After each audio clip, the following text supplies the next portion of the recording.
ओम श्री गणेशाय नमः। आप सभी को संकष्टी चतुर्थी की ढेर सारी शुभकामनाएं। आप सभी पर भगवान गणेश और माता चौथ की कृपा सदैव ही बनी रहे।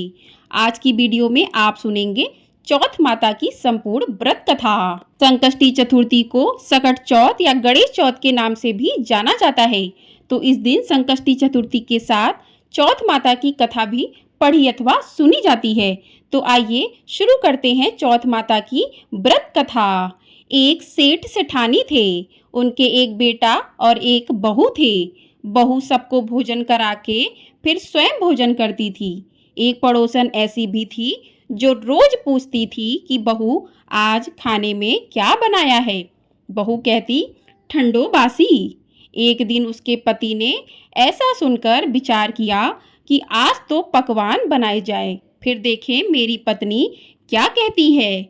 उसने तरह तरह के पकवान बनवाए और घर के सभी लोगों ने एक साथ बैठकर भोजन किया। आज भी पड़ोसन ने पूछा तो बहू ने कहा ठंडो बासी। सेठ के लड़के ने सोचा हो ना हो कोई बात अवश्य है जिससे कि मेरी पत्नी ऐसा कहती है। उसने अपनी पत्नी से पूछा कि तुम रोज ठंडो बासी खाया ऐसा क्यों कहती हो, जबकि अपन सबने एक साथ बैठकर कई तरह के पकवान खाए। उसकी पत्नी बोली अपन जो खा रहे हैं वह बाप बूढ़ों की कमाई है।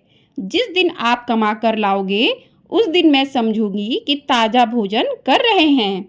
अब एक दिन लड़के ने माँ से कहा मैं एक बड़े शहर में कमाई करने जा रहा हूँ।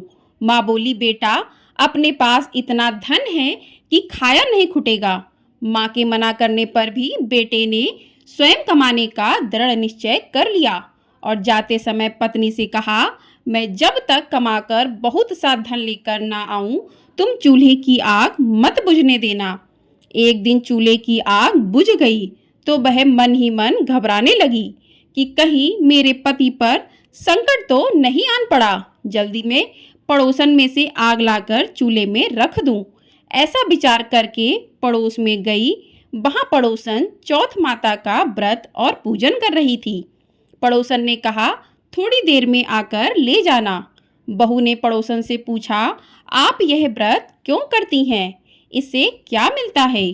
पड़ोसन ने कहा चौथ माता के इस व्रत को करने से अन्न लक्ष्मी मिले और अपनी मनोकामना पूरी हो। अब बहू भी चौथ माता का व्रत करने लगी। दीवार पर चौथ माता बनाई। उस दिन घी गुड़ का चूरमा बनाकर रात्रि को चंद्रमा को अर्घ देकर भोजन करती। ऐसा करते करते बहुत दिन हो गए। चौथ माता ने उस बहू के पति को सपना दिया कि साहूकार का बेटा तू जागे कि सोवे, तेरी पत्नी बहुत याद कर रही है। घर जाकर उसकी चिंता मिटा। तू दुकान खोलकर कंकु केसर का पगलिया बना के बैठ जाना। आज तेरा हिसाब किताब चुकता हो जाएगा। अब तो चौथ माता ने जैसा कहा था वैसा ही हुआ। उसने घर जाने की तैयारी की और गाड़ी भर के धन दौलत देकर चल दिया। रास्ते में एक बड़ा सा काला नाग फल फैलाए बैठ गया और कहने लगा कि आज तो मैं तुझे डसूंगा, छोड़ूंगा नहीं। आज तेरी आयु पूरी हो गई है। सेठ ने लड़के से कहा आज चौथ माता ने मुझे सपना दिया तो मैं पत्नी से मिलने घर जा रहा हूँ। वहाँ मेरी पत्नी बहुत चिंता कर रही है। मैं उससे मिलकर जरूर आऊँगा, तब तुम मुझे डस लेना। नाग ने कहा तुम शपथ पूर्वक कहकर जाओ तो मैं तुम्हें जाने दूंगा, परंतु लौट कर नहीं आए तो तुम्हारे घर आकर मैं तुम्हें डस लूंगा। इस प्रकार सर्प को वचन देकर वह अपने घर पहुंचा। वहां सभी से हंसी खुशी से मिला और भोजन करने उदास होकर बैठ गया। उसकी पत्नी ने उदास होने का कारण पूछा तो पति ने काले नाग वाली बात बताते हुए कहा कि यदि मैं उसके पास नहीं जाऊंगा तो वह घर आकर ही मुझे डस लेगा। पत्नी बहुत चतुर थी।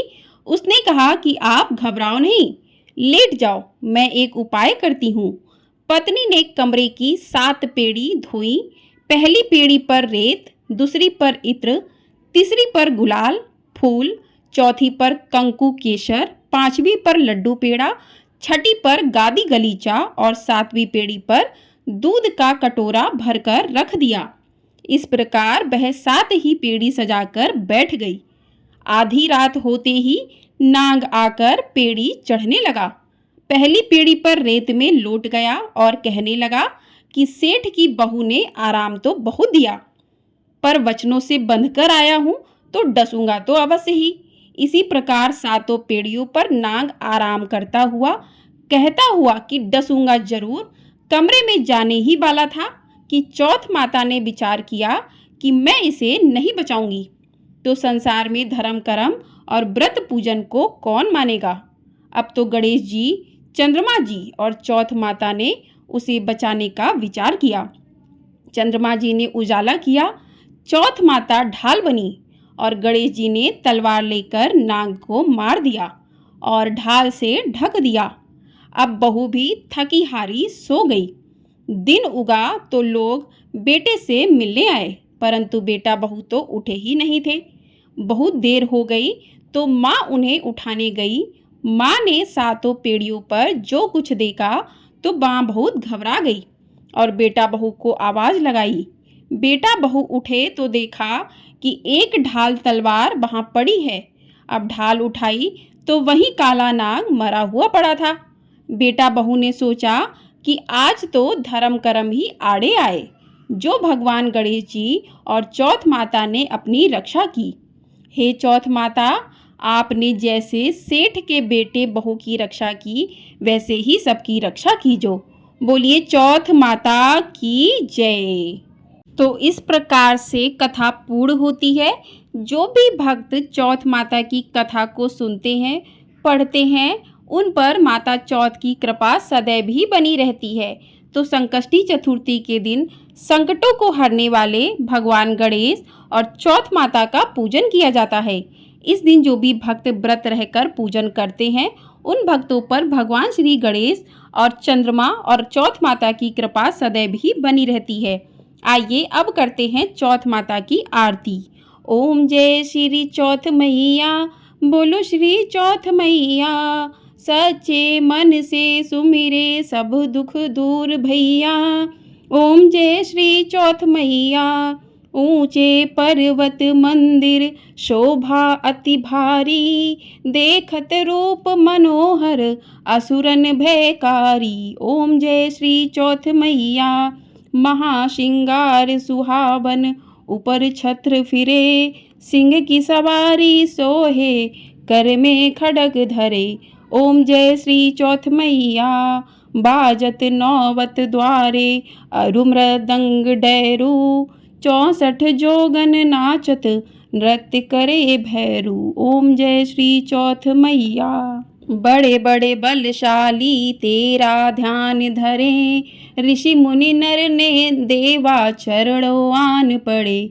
ओम जय श्री चौथ मैया, चौथ माता की आरती जो कोई सुहागन गावे, बढ़त सुहाग की लाली सुख संपत्ति पावे। ओम जय श्री चौथ मैया।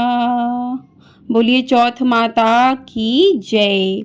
तो इस प्रकार से आप संकष्टी चतुर्थी के दिन चौथ माता की कथा को सुने और उनकी कृपा को प्राप्त करें। आपको हमारे चैनल पर संकष्टी चतुर्थी की भी व्रत कथा है, उसे भी आप लोग पढ़ अथवा सुन सकते हैं।